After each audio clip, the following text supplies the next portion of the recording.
Merhaba untuk pecinta serial Turki Jalim Istanbul, balik lagi di channel Up Channel. Berikut ini lanjutan dari serial Turki kesayangan Jalim Istanbul. Tamam arkadaşlar, untuk kalian yang baru bergabung di channel ini, jangan lupa subscribe dan jangan lupa klik tombol loncengnya. Jika kalian suka videonya, silahkan klik tombol like. Selamat menonton semuanya. Ketika Jeng menemukan Cemre, Cemre lari dan Jeng mengejarnya. Kemudian pada akhirnya Jeng menangkapnya lalu memasangkan sandal Cemre yang terlepas. Lalu Jeng memegang tangan Cemre dan mengatakan, "Tolong dengarkan aku mohon." Cemre menjawab, "Aku banyak mendengarkanmu. Kamu ingat? Apa kamu ingat bagaimana aku memohon? Betapa indahnya kamu diam saat aku memohon padamu. Apa kamu ingat? Begitulah kamu diam, sementara ibumu menjebakku. Aku berjuang di depan ayahmu untuk Nedim. Betapa indahnya kamu diam ketika satu-satunya harapanku adalah kamu." Jeng berkata, "Ini waktunya bukan untuk berkelahi, kamu harus percaya padaku." Cemre menjawab, "Aku harus percaya padamu? Biarkan aku memberimu rahasia. Aku tidak percaya lagi pada pengecut. Kamu pengecut dan bersalah. Bukan karena apa yang kamu lakukan waktu kecil, tapi meskipun kamu tahu apa yang mereka lakukan pada Nedim di rumah itu, kamu bersalah karena diam. Aku akan mati dan tidak akan membawamu pada Nedim." Jeng berkata, "Aku hanya datang untuk membantumu." Cemre menjawab, "Kamu datang hanya takut pada Nedim, bukan takut pada ibumu atau ayahmu. Kamu takut Nedim disembuhkan olehku. Semakin takut ibumu, semakin takut kamu." Lalu Cemre berteriak meminta pertolongan dan Cemre lari. Di scene ini Cemre meminta maaf kepada Hadijah karena belanjaannya. Hadijah memaafkan dan menyuruh Cemre bercerita ada apa di pasar. Cemre meminta maaf lagi lalu bergegas ke kamar Nedim. Di scene ini, Nevzat melihat berita di televisi tentang Nedim dan Cemre. Dia terkejut. Nevzat mendatangi kamar Nedim dan memperlakukan Nedim dengan buruk. Nevzat mengatakan bahwa Nedim adalah lotrenya. Kemudian Nevzat mengambil kancing lengan Nedim. Nedim berkata, "Milikku." Nedim langsung menjambak Nevzat. Namun Nevzat malah memperlakukan Nedim sangat buruk lagi. Kemudian Nevzat melihat Cemre datang dan mengatakan kepada Nedim, "Lihat siapa yang datang, itu milikmu."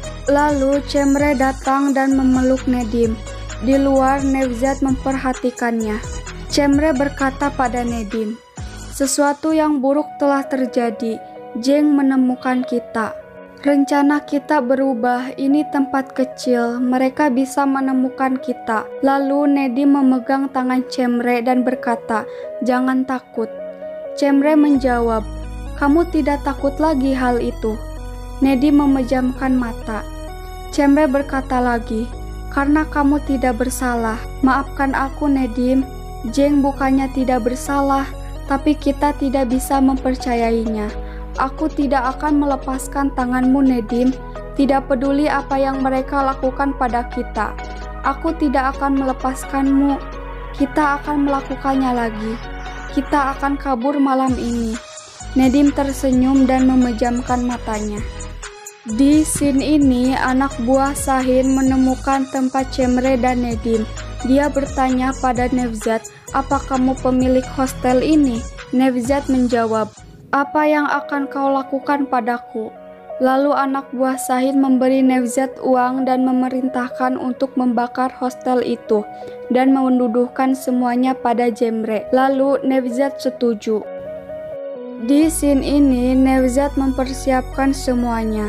Ibunya bertanya, "Untuk apa ini?" Nevzat menjawab, "Ini untuk menyemprot tikus." Nevzat menyuruh ibunya untuk pergi. Lalu Cemre mendengar percakapan Nevzat dan ibunya. Nevzat mengatakan pada ibunya, "Apakah kamu tahu gadis yang menculik keponakan dari pengusaha terkenal?" Cemre terkejut mendengar perkataan Nevzat. Lalu Cemre menghampiri Nevzat dan bertanya, "Di mana itu tertulis?" Lalu Nevzat menyinggung Cemre dan berkata, "Tidak ada anak yang baik. Biarkan ibunya masuk penjara karena putrinya." Kasihan, bukankah begitu saudaraku Cemre? Lalu Nebzat memperlihatkan kancing yang diambil oleh Nebzat. Cemre memperingatkan Nebzat untuk menjauh darinya dan Nedim. Lalu Cemre kembali ke kamar dan menangis pada Nedim. Cemre mengatakan dia membuat pilihan pada hari dia mengunci pintuku. Dia memilih untuk tidak mempercayaiku. Dia tidak mendengar suaraku, teriakanku. Namun aku tidak menyerah. Aku melakukan hal benar. Ibuku mengajariku ini.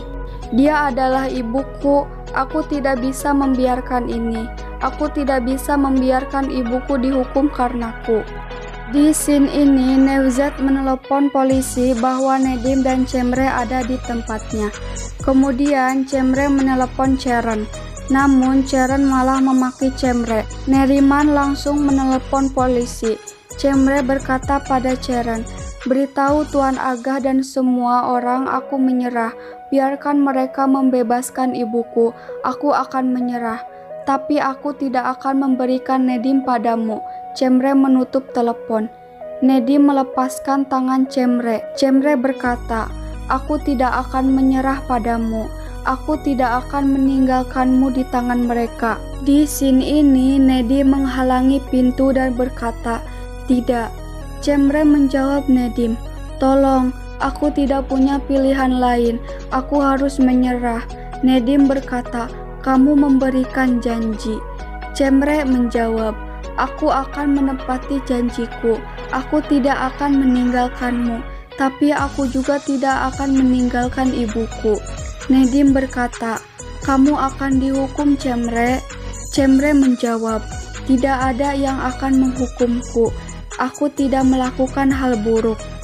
Cemre menyuruh Nedim menutup matanya, namun Nedim tidak mau. Lalu Nedim menutup matanya dan Cemre berkata, "Ingat, aku di sana saat kamu menutup mata. Aku tepat di sampingmu. Apapun yang terjadi pada kita, aku selalu bersamamu." Lalu Cemre pergi. Nedim berteriak, "Jangan pergi Cemre, jangan pergi." Cemre menjawab, "Maafkan aku Nedim," sambil mengunci pintunya. Nebzat mematikan listrik. Nedim menabrakkan dirinya ke pintu sambil berkata, "Jangan pergi." Cemre yang masih di pintu berkata, "Maafkan aku." "Jangan takut Nedim, aku akan menelepon polisi. Mereka akan segera datang menjemputmu." Nedim terus berteriak, "Jangan pergi," sambil menabrakkan dirinya pada pintu. Cemre berkata, "Nedim, kamu mendengarkanku.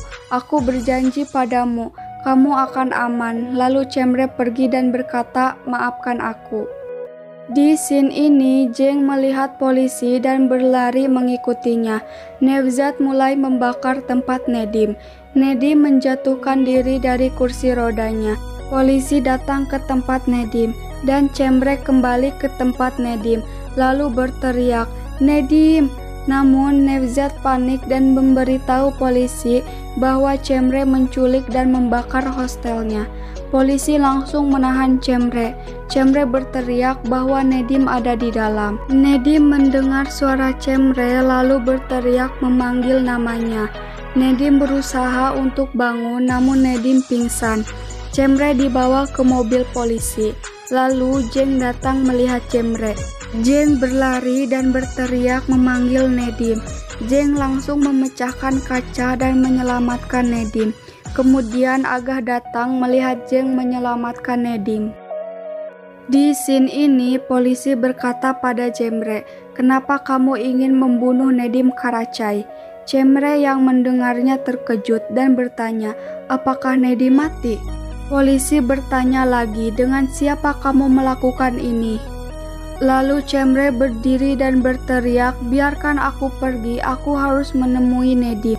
Cemre menangis dan berteriak memanggil nama Nedim. Di scene ini, Senis melihat di televisi bahwa Jeng menyelamatkan Nedim. Senis keluar, lalu penjaga datang. Senis bertanya, "Di mana Sahin?" Penjaga menjawab, "Pria itu sedang menunggumu, Nyonya Senis." Lalu penjaga membukakan pintu mobil. Di rumah sakit, dokter berkata pada Agah, Dia terkena asap tebal terlalu lama. Ada kerusakan serius pada organ. Dia tidak menyerah. Kemungkinan besar dia tidak mengalami luka bakar yang serius di tubuhnya. Siapapun yang menariknya keluar dari api, kita dapat mengatakan bahwa dia menghidupkan kembali Pak Nedim. Agah melirik pada Jeng dan menghampirinya. Saat ingin memegang tangan Jeng, Agah teringat dengan perkataan penjaga. Penjaga itu mengatakan bahwa Sahin melakukan sesuatu seperti yang kami duga, tapi tidak sendiri Tuan Agah. Agah bertanya, siapa? Siapa yang melakukan bisnis di belakang saya? Katakan. Lalu penjaga itu menjawab, Tuan Jeng dan Nyonya juga terlibat. Lalu Agah tidak jadi memegang Jeng dan menyuruh Jeng ikut bersamanya. Senis berkata, aku bertanya kita akan kemana? Kamu tidak menjawab, apalagi pada malam seperti ini. Bahkan aku tidak mendengar kabar putraku dan keponakanku. Kamu akan bertanggung jawab dengan ini. Di scene ini, Senis terkejut melihat keadaan Sahin. Kemudian Jeng datang dan Senis menghampirinya. Lalu Agah datang di belakang Jeng. Senis terkejut. Agah menyuruh pekerjanya pergi membawa Sahin. Lalu Agah bertanya, apa yang kau lakukan, Senis? Anakku, istriku, melakukan bisnis dengan pekerjaku. Ketika aku mencari keponakanku yang dibakar, istriku berjalan di belakangku. Tapi di mana? Di mana dia berjalan? Aku mendapat jawaban untuk pertanyaan ini dari situ. Ini tidak memakan waktu 30 detik.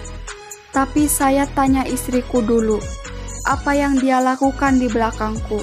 Kenapa dia melakukannya? Kenapa? Saat Senis gugup dan mau menjawab, Jeng berkata, ini karena aku. Namun, Agah menyuruh Jeng diam dan Agah berkata, aku tahu ibumu yang pertama kali melempar tulang dengan itu. Lalu Jeng menjawab, aku mengatakan itu ayah, dia melemparkannya karena aku untuk mencapai Cemre sebelum polisi dan kamu. Aku menggunakan Sahin dan ibuku juga menggunakannya, agar kami tidak serba salah denganmu.